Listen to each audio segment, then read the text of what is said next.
जैसा कि हम लोग लेसन नंबर 9 स्टार्ट कर चुके थे और हम लोग इसके 3 पार्ट कंप्लीट कर लिए हैं। आज हम पढ़ने जा रहे हैं पार्ट नंबर 4, जिसमें हम लोग पढ़ने जा रहे हैं इस लेसन का सबसे अहम पार्ट, और वो है फैराडे के विद्युत चुंबकीय प्रेरण के नियम। ओके, कल हमने फैराडे के एक्सपेरिमेंट पढ़े थे। पिछले लेक्चर में हमने फैराडे का एक्सपेरिमेंट पढ़ा था और हमने वहां पे क्या देखा था कि आपके पास एक दंड चुंबक थी, आपके पास एक कुंडली थी और कुंडली को आपने किससे जोड़ा था? धारामापी से जोड़ा था। ओके, और अब हम लोग क्या कर रहे थे? इस दंड चुंबक को इसके नजदीक ला रहे थे, तो चुंबकीय क्षेत्र के मान में क्या हो रही थी? वृद्धि हो रही थी, जिससे फाई के मान में वृद्धि हो रही थी।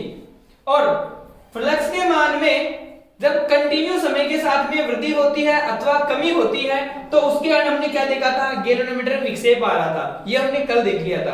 तो उससे रिलेटेड फैराडे ने नियम दिए, और वो नियम कैसे दिए सुनिए, हम लोग लिखने जा रहे हैं। तो देखिए, आप मेरे साथ साथ बोलिएगा ताकि आप लोग इजी से इसको याद रख सकते हैं। ओके, तो देखो क्या लिखते हैं? जब बंद परिपथ से संबंध, जब बंद परिपथ से संबंध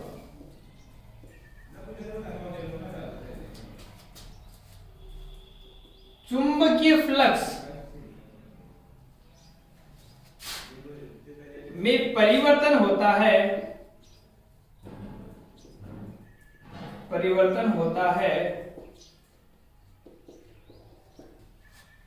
तो बंद परिपथ में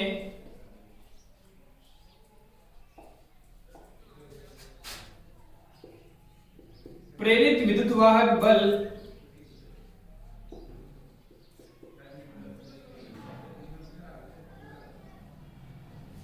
जिसको हम लोग वोल्टेज बोल सकते हैं, प्रेरित विद्युत वाहक बल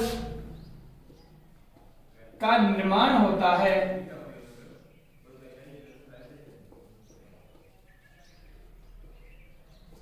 तथा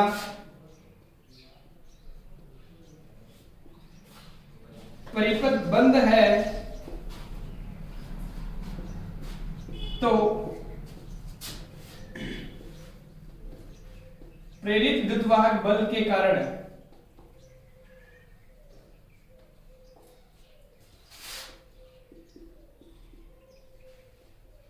प्रेरित धारा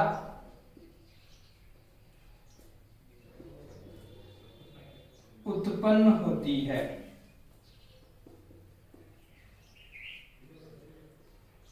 यह है फैराडे का प्रथम नियम। तो देखो, फैराडे का प्रथम नियम क्या बोलता है कि आपको क्या चाहिए? एक बंद परिपथ चाहिए। तो ओके, इस बंद परिपथ से संबंधित चुंबकीय फ्लक्स के मान में क्या हो? परिवर्तन होता है। तो वहां पर किसका निर्माण होता है? विद्युत वाहक बल बनता है। और यदि परिपथ बिल्कुल बंद हो तो वहां पर किसका निर्माण हो जाता है? धारा का निर्माण होता है, जिसको क्या बोला गया? फैराडे का प्रथम नियम बोला गया। ये किसने दिया था? फैराडे ने दिया था। ओके, अगर आपसे एग्जाम में पूछ रहा है फैराडे का प्रथम नियम, तो आपको ये लिख के आना है। ओके, अब हम पढ़ने जा रहे हैं द्वितीय नियम। तो पहले समझेंगे द्वितीय नियम में क्या? द्वितीय नियम में इसका परिमाण लिखा गया है कि जो विद्युत वाहक बल बनता है ना, उसका मान कितना होता है, वो विद्युत वाहक बल का मान द्वितीय नियम में डिस्कस किया गया। तो देखो क्या लिखते हैं? इस नियम के अनुसार, बोलिए क्या? इस नियम के अनुसार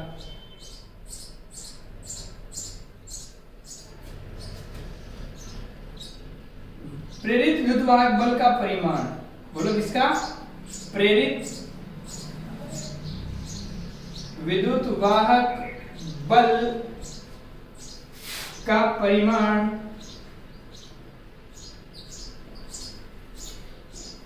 जिसको हम लोग ई से दिखाते हैं, ई से परिमाण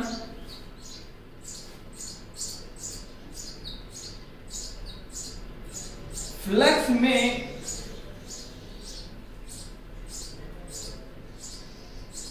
परिवर्तन की दर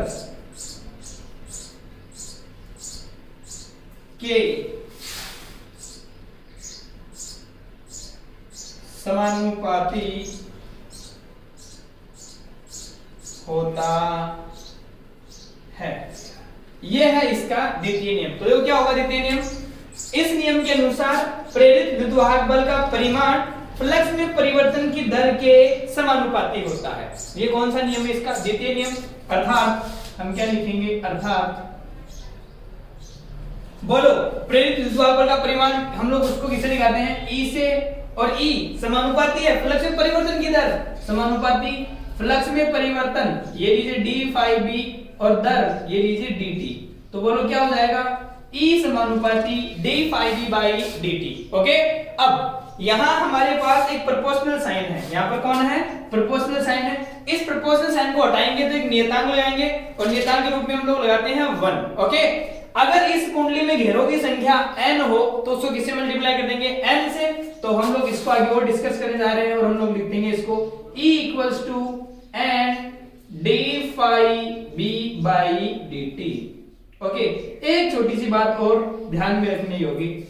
इसके बाद में एक साइंटिस्ट और आया था, लेंज नामक साइंटिस्ट। उस लेंज नामक साइंटिस्ट ने कहा कि फैराडे आपका नियम बिल्कुल ठीक है, बस इसमें एक छोटा सा प्रॉब्लम है, वो और ठीक कर दो। तो उन्होंने क्या बोला कि यहाँ भाई साहब आप माइनस लगा दीजिए। क्या लगा दीजिए आप? माइनस। मतलब इसको आप E equals to n dy upon dt मत बोलिए, इसको बोलिए E equals to minus n dy upon dt। यहाँ माइनस चिन्ह कौन है? यहाँ माइनस चिन्ह इसकी दिशा दिखाता है। किसकी दिशा दिखाता है? E की दिशा। तो उन्होंने क्या बोला? लेंज ने बोला कि प्रेरित विद्युत बल की जो दिशा होती है वो दिशा इस प्रकार से होती है कि वो उसी कारण का विरोध करती है जिसके कारण उसका उत्पन्न होता है। बात समझ में आ गई आपको? वो हम लोग डिस्कस करेंगे इस टॉपिक के बाद में। एक बार आप लोग यहाँ पे माइनस चिन्ह अवश्य साथ में रखें। ओके, अब ये देखो एग्जाम में पूछ जाने वाला टॉपिक, सबसे अच्छा टॉपिक है, काफी बार एग्जाम में आया हुआ भी है। तो प्रथम नियम और द्वितीय नियम। अगर आपसे बोला जाए कि फैराडे के नियम लिखिए तो दोनों नियम लिख के आएंगे आप लोग। बात समझ में आ गई आपको? और अगर बोले कि प्रथम नियम तो प्रथम नियम, द्वितीय बोले तो द्वितीय नियम। ठीक, और साथ में आप लोग लैंग्वेज लिख देंगे और साथ में आप लोग ये लिख देंगे। एक छोटी सी बात हो, अब फ्लक्स में परिवर्तन किस किस कारण से हो सकता है उसके बारे में दो बातें डिस्कस करते हैं।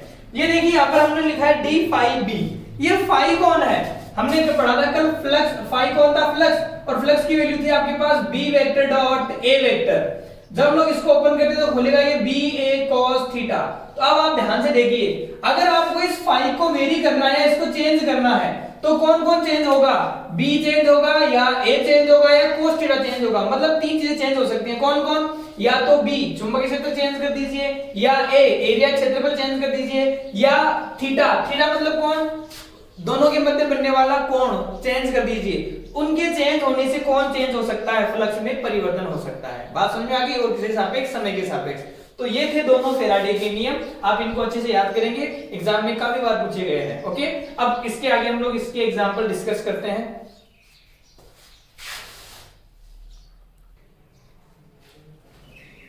आपकी आरबीएससी बुक में एक एग्जांपल 9.3 देखिए उसको ध्यान से। एक कुंडली चुंबकीय क्षेत्र B में इस प्रकार से रखी गई है। एक कुंडली है आपके पास, ओके, और उसको चुंबकीय क्षेत्र में इस प्रकार से रखा है कि कुंडली का तल चुंबकीय क्षेत्र की दिशा के लंबवत है। ओके, सपोज दैट चुंबकीय क्षेत्र इस प्रकार से है, ये चुंबकीय क्षेत्र है। ओके, ये कौन है? चुंबकीय क्षेत्र B है। अब इसने कहा है कि कुंडली रखनी है और आपको इस प्रकार से रखनी है कि उसका तल इसके लंबवत हो। मतलब कुंडली आपको इस प्रकार से रखनी है।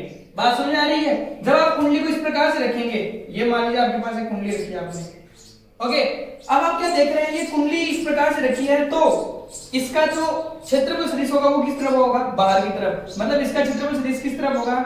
इस तरफ होगा, ए वेक्टर। अब आप देखिए ध्यान से, बी और ए दोनों की सेम डायरेक्शन है।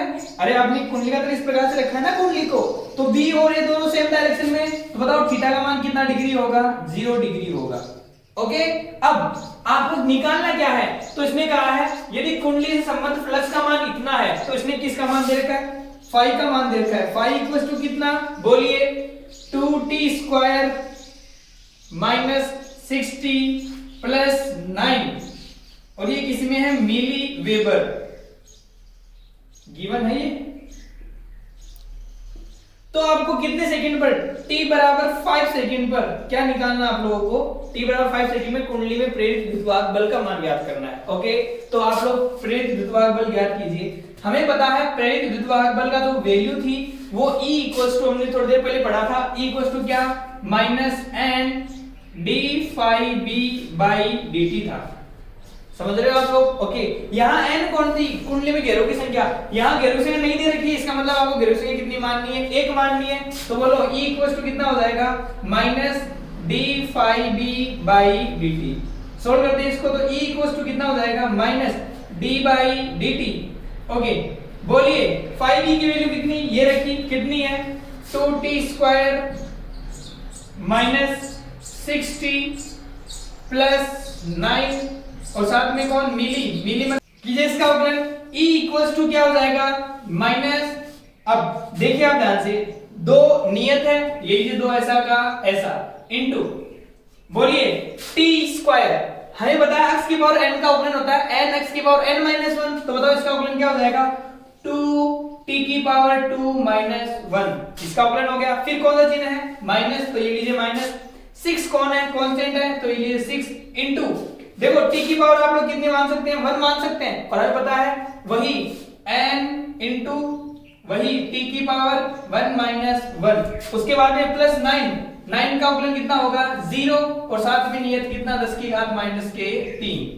चले आगे सोल्व करते हैं इसको। और E इक्वल्स टू बताइए कितना हो जाएगा? माइनस को एक बार बाहर रख लीजिए, इसको सोल्व कर लीजिए, कितना हो जाएगा? 2 2 4, t की पावर बताइए कितनी? 1 माइनस 6 1 6, t की पावर 0 कितना होता है? 1, और इनटू 10 की पावर माइनस का 3। अब अगले ने क्या कहा था? t इक्वल्स टू 5 सेकंड पर, तो रखिए t इक्वल्स टू कितना? 5 सेकंड। जैसे आप लोग t इक्वल्स टू 5 सेकंड रखेंगे, E इक्वल्स टू कितना हो जाएगा? माइनस, बोलिए कितना? 4 इनटू, देखो t की पावर 1 है ना, मतलब 5, ये लीजिए 5 माइनस 6 इनटू 10 की पावर माइनस का 3, बताइए कितना हो जाएगा? ये 4 5 20 माइनस 6 14, तो कितना हो जाएगा? माइनस का 14 इंटू 10 की पावर माइनस 3। ओके, ये माइनस चिन्ह ना उसकी दिशा दिखा रहा था, याद कीजिए माइनस चिन्ह क्या दिखा रहा था? दिशा। अरे बताया था ना लेंस का नियम। ओके, तो इसकी जो वैल्यू होगी वो E इक्वल टू कितना हो जाएगा? माइनस का 14 इंटू 10 की पावर माइनस का 3 वोल्ट, या अगर आप इसका परिमाण बोलना चाहें तो कितना हो जाएगा? 14 इंटू 10 की पावर माइनस 3 वोल्ट, मतलब 14 मिली वोल्ट हो जाएगा। ओके, ये था आपका एग्जाम्पल नंबर 9.3। एक एग्जांपल और है 9.4, आप लोग एक बार घर पे उसको सोल्व करेंगे, नहीं आता तो आप लोग कमेंट बॉक्स में जरूर लिखेंगे। ओके, मिलते हैं अगले लेक्चर में, तब तक के लिए गुड बाय, गुड लक।